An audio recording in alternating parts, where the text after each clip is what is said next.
여러분 안녕히 주무셨습니까? 우리가 잠든 사이 어떤 일이 있었을까요? 저희 굿모닝 글로벌과 함께 챙겨보시죠. 미국 증시가 다시 한번 급락했습니다. 결국은 하락세를 이어가면서 지난 밤 사이, 그러니까 전날에 있었던 영국발 반등은 하루짜리에 불과했다는 게 증명이 됐고요. 결국 S&P 500 지수는 연중 최저치까지 떨어진 채 시장이 마감됐습니다. 자, 이렇게 시장이 하락했던 데는 크게 두 가지 요인 정도로 볼 수가 있을 텐데요. 첫 번째가 애플의 급락이었습니다. 애플 아이폰 신작에 대한 수요가 부진할 것이라는 의견과 함께 투자 의견 하향 조치가 있었고, 여기에 좀 민감하게 반응하면서 애플마저도 급락하자 다른 주식들도 다 같이 내려가는 모습이 있었고요. 또 한 가지가 고용 지표가 발표됐는데 이건 매주 발표되는 거죠. 신규 실업수당 청구 건수를 통해서 결국은 여전히 고용 시장은 매우 타이트하다는 것을 보여주면서 연준의 강력한 긴축 정책이 계속 이어질 것이라는 두려움이 시장의 하락세를 계속 이끌었습니다. 자, 그러다 보니까 여전히 좋지 못한 분위기를 이어가고 있는데 시장은 어떤 분위기를 보였었는지 자세한 내막부터 보도록 하겠습니다. 마감 시황은 최서영 캐스터가 정리해드립니다. 현지 시간 9월 29일 목요일장 마감 상황 전해드리겠습니다. 간밤 뉴욕 증시는 국채금리가 다시 오름세를 보이면서 하락했습니다. 연준의 고강도 긴축이 지속될 것이라는 전망에 위험 회피 심리가 이어지고 있는데요. 애플의 급락 또한 시장을 흔든 요인이었습니다. 시장 움직였던 주요 이슈들 자세하게 짚어보겠습니다. 매파 연준위원들의 발언이 계속해서 이어지면서 시장에 긴장을 주고 있습니다. 로레타 메스터 연은 총재는 인플레이션을 억제하기 위해서 금리를 더 인상해야 한다고 주장했는데요. 제임스 블러드 연은 총재는 연준의 금리 인상이 놀랄 일이 아니다라고 평했습니다. 앞서 발언한 로레타 메스터와 같이 인플레이션이 여전히 높은 수준이라면서 금리 인상을 지속해야 한다는 발언을 강조했습니다. 미국의 분기 성장률이 마이너스대를 기록했지만 고용 지표는 여전히 견조했습니다. 미국의 2분기 GDP 확정치가 전분기 대비 마이너스 0.6%로 나왔는데요. 지난 1분기인 마이너스 1.6%에 이어서 두 분기 연속 마이너스를 기록하며 기술적 침체에 진입했습니다. 하지만 신규 실업수당 청구 건수는 19만 3천 건으로 당초 예상보다도 낮게 나왔고 지난 4월 이후 최저 수준입니다. 때문에 GDP만 봤을 땐 침체 상황이지만 미국의 실업률이 여전히 3.7%로 낮아서 침체와는 거리가 멀다는 분석이 많습니다. 다만 전문가들은 연준의 강도 높은 긴축으로 내년에는 침체에 직면할 수 있다고도 경고하고 있습니다. 이번엔 히트맵 열어서 섹터 종목별 흐름 확인해 보겠습니다. 에너지를 제외한 모든 섹터가 하락했습니다. 특히 유틸리티 그리고 소비재 섹터의 하락폭이 컸는데요. 애플이 약 5%, 테슬라가 약 7%가량 하락하는 등 대형 기술주들의 낙폭이 컸고 또 반도체주들의 흐름도 좋지 못했습니다. 종목별로도 확인해 보겠습니다. 애플 소식부터 보겠습니다. 애플은 뱅크 오브 아메리카에서 수요 둔화를 이유로 투자 의견과 목표 주가를 하향하자 약 5% 하락했습니다. 뱅크 오브 아메리카는 경기 둔화가 진행되면서 소비 시장이 압박받고 있고 또 고가형 모델의 판매 호조에도 불구하고 전체적인 아이폰 14 시리즈 판매량이 저조할 경우에는 충분한 실적 기여가 이뤄지지 못할 것이라고 말했습니다. 때문에 투자 의견을 매수해서 중립으로 목표 주가를 185달러에서 160달러로 하향 조정했습니다. 코인베이스는 약 8% 하락했습니다. 웰스파고가 코인베이스에 대해서 투자 의견을 비중 축소로 제시했기 때문인데요. 암호화폐 시장에서 경쟁이 치열해지고 있고 이로 인해서 거시적인 압력이 주가에 타격을 줄 것이라고 말했습니다. 또 코인베이스가 비교적 초기에 시장에 진출해서 그동안 선도적인 입지를 구축해왔지만 오래 버티지 못할 가능성이 높다고도 언급했습니다. 옥시덴탈 페트롤리움은 1.1% 상승했습니다. 워런 버핏 버크셔 해서웨이 회장이 지난 9월 26일에서 29일까지 옥시덴탈 페트롤리움의 주식을 총 600만 주 추가 매입한 것으로 알려졌습니다. 지난 몇 달간 옥시덴탈의 지분을 꾸준히 늘려와서 지금까지 총 20.8%를 매입한 것으로 알려졌는데요. 앞서 8월에는 워런 버핏이 옥시덴탈 지분의 최대 50%까지 매입할 수 있는 규제 승인을 받기도 해서 회사를 통째로 인수하려는 것 아니냐는 관측이 나오고 있습니다. 아마존닷컴 소식도 보겠습니다. 아마존은 2.63% 하락했는데요. 아마존이 고객 응대 및 운송 직원의 평균 초임 급여를 시간당 $18 수준에서 $19 수준으로 인상할 것이라고 밝혔습니다. 이로 인해서 내년에만 거의 $10억 가량의 비용이 추가로 발생할 것으로 추정되고 있는데요. 현재 미국 내 아마존 근로자들이 노조 설립을 추진 중에 있기에 이에 대한 대응으로 풀이됩니다. 테슬라는 이날장에서 6.89% 하락했습니다. 테슬라가 에어비앤비 공동 창업자인 조 게비아를 이사회 멤버로 영입했습니다. 게비아는 오라클 회장인 레리 앨리슨이 사임하면서 테슬라 이사회에 합류했고 아직 이사회 내 구체적인 역할은 정해지지 않았는데요. 일부 전문가들은 이사회에 영입하는 사람들이 다 비슷비슷하다라면서 이사회에 다양성을 줄 수 있을지 의구심이 든다고 말했습니다. 베드베스앤비욘드는 그동안 밈주식으로 시장에서 많이 주목받았던 종목인데요. 이번에 실적을 내놨습니다. 동일 매장 매출이 전년 동기 대비 26% 감소했고 순손실이 $3억 넘기는 등 기대에 못 미치는 실적을 내면서 4.33% 하락했습니다. 다음은 국제유가 확인해 보겠습니다. 국제유가는 허리케인 이언의 여파와 다음 주에 예정된 오펙 플러스 산유국 회의를 주시하면서 소폭 하락했습니다. 허리케인 이언의 여파로 원유 시설이 일부 가동 중단된 점은 유가 하단을 지지했는데요. 로이터 통신에 따르면 다음 주에 예정된 산유국 회의를 앞두고 오펙 플러스 내 주요 산유국들이 감산 가능성을 논의하기 시작한 것으로 알려졌습니다. 이와 같이 공급 우려가 강화되고 있기는 하지만 유가는 위험 자산이 불안한 모습을 보이자 수요 우려에 동반 하락했습니다. 현재 국제유가는 약 $81 선에서 거래되고 있습니다. 지금까지 뉴욕 증시 마감 시황 전해드렸습니다.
자, 지난밤 사이 미국 시장에서 떠올랐던 여러 가지 이슈들 챙겨보도록 하겠습니다. 애프터마켓 시간이고요. 오늘은 어떤 이슈가 있을지 이분과 함께 이야기 나눠보겠습니다.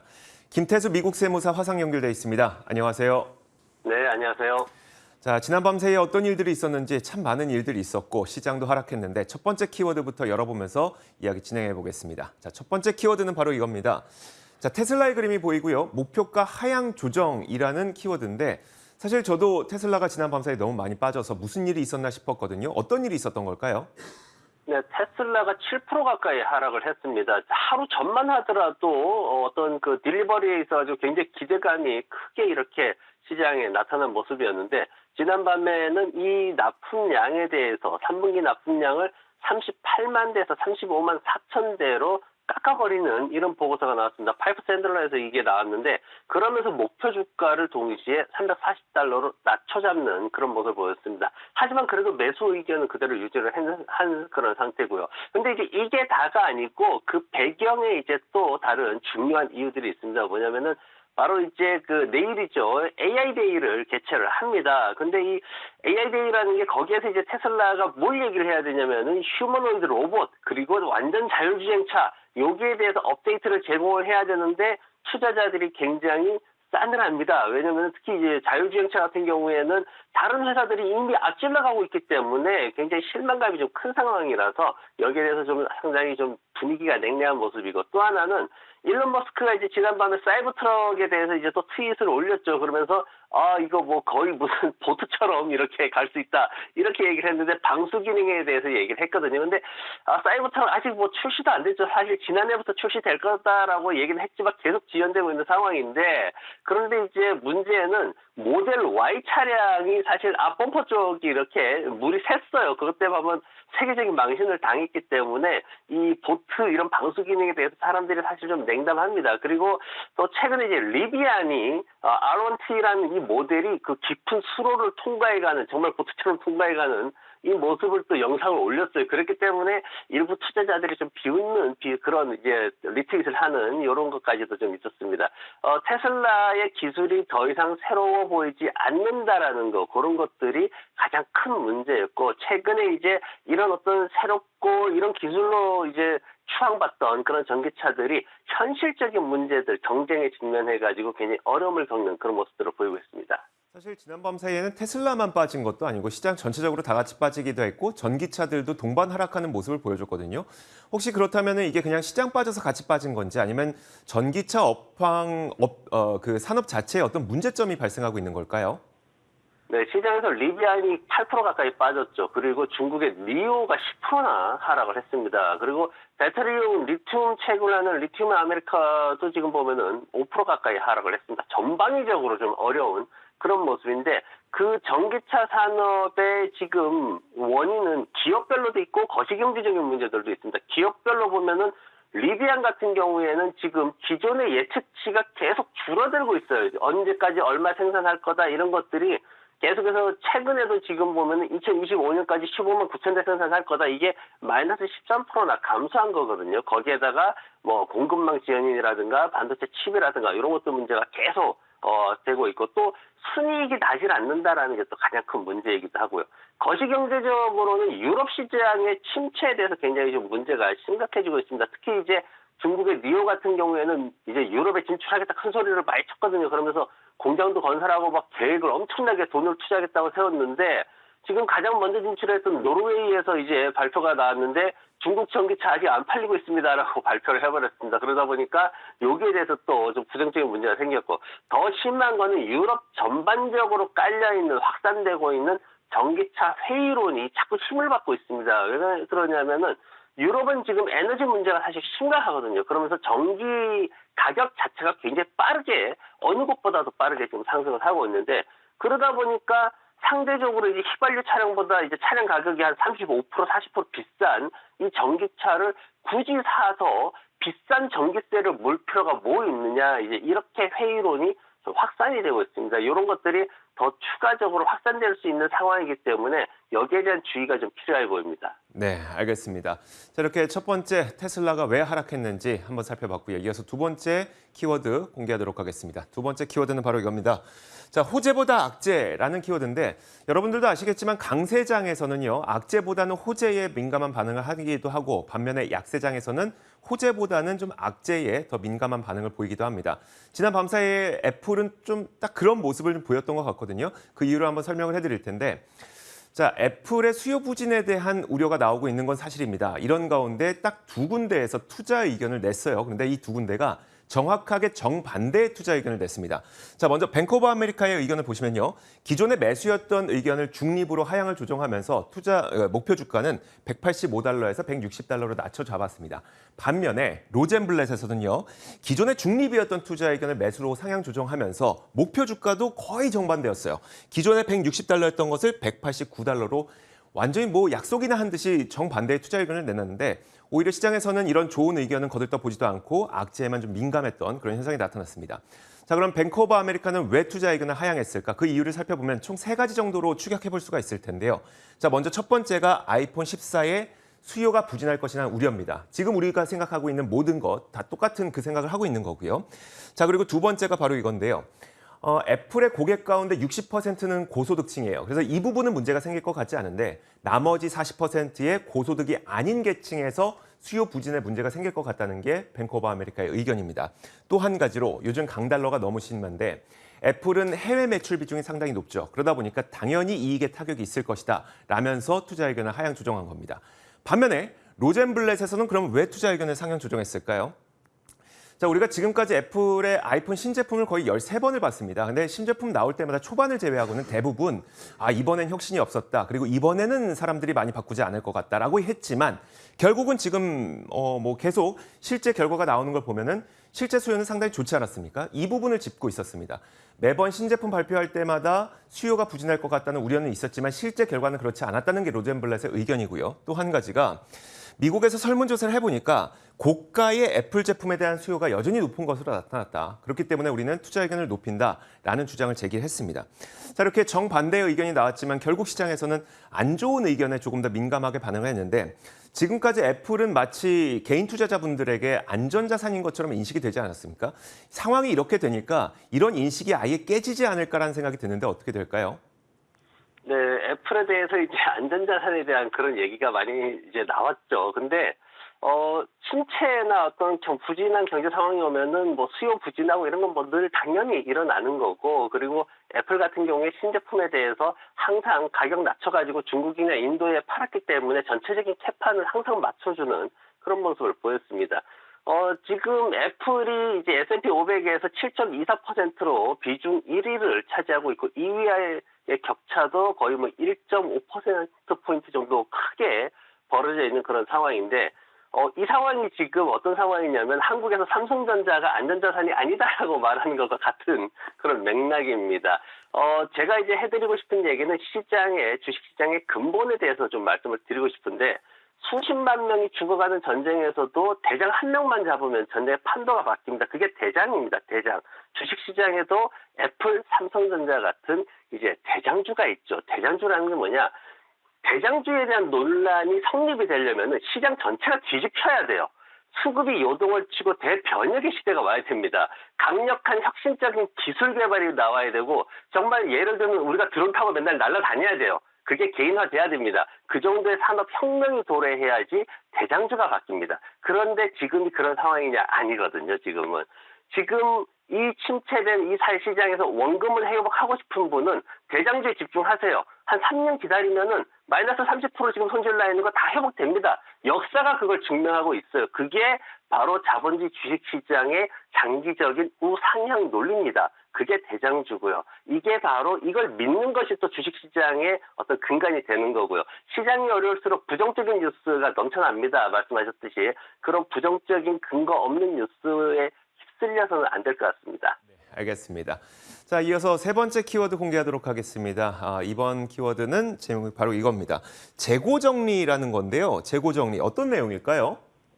네, 지금 소매업체들 이제 4분기 들어가면은 미국 소비 시즌 시작되기 때문에 소매업체들의 재고 처리가 지금 굉장히 이슈가 되고 있습니다. 지금 지난번에 베드베스 비욘드 같은 경우에는 한 3분의 1 정도 재고를 처리를 했다. 이제 뭐 땡처리죠, 땡처리. 그렇게 하면서 이제 좀 효과가 있었다. 이런 얘기를 이제 CEO가 나와서 했는데 150개 이상의 매장을 폐쇄를 했습니다. 리모델링 절대 허락을 안 해주고요. 그리고 새로운 지점 오픈도 당분간은 중단시켰습니다. 그러면서 5억 달러 정도의 현금을 확보를 했는데 이 유동성 확보가 굉장히 중요하거든요. 재고 처리할 때는. 잘못하면은 유동성에서 막혀버리면 회사가 정말 부도까지 갈 수 있기 때문에 지금 현재 베드베스 비욘드 같은 경우에도 한 8억 달러 이상의 현금을 확보하고 있는 그런 모습입니다. 지금 이제 매출 같은 경우에 뭐 조금 하락하고 있고 또 손실이 많이 늘어나고 있고 이런 모습들을 보이고 있는데 재고 좀 털어내고 4분기 소비 시즌에 판매를 높여야 되는 이런 문제들을 가지고 있습니다. 다만 이제 이 재고라는 게 이 소비 업체들한테 땡처리를 하면서 판매를 많이 했지만 순이익이 낮아지는 이런 상황으로 갈까요? 지금 베드베스 비욘드가 그렇거든요. 아니면은 이게 재고의 문제가 아니라 어떤 소비에 대한 문제가 아니라 단순히 공급망 지연에 따른 어떤 재고 증가인가? 여기에 따라 가지고 실적이 달라지고 주가도 달라질 것으로 그렇게 전망이 되고 있습니다. 네, 알겠습니다. 자, 그렇다면 이 소비 관련주들 과연 어떻게 될까요? 사실 우리가 연말에 기대하는 거는 이 소비 관련주들이 굉장히 좋기 때문에 시장도 좋았다 뭐 이런 그 논리였었거든요. 3분기 실적은 어떨까요?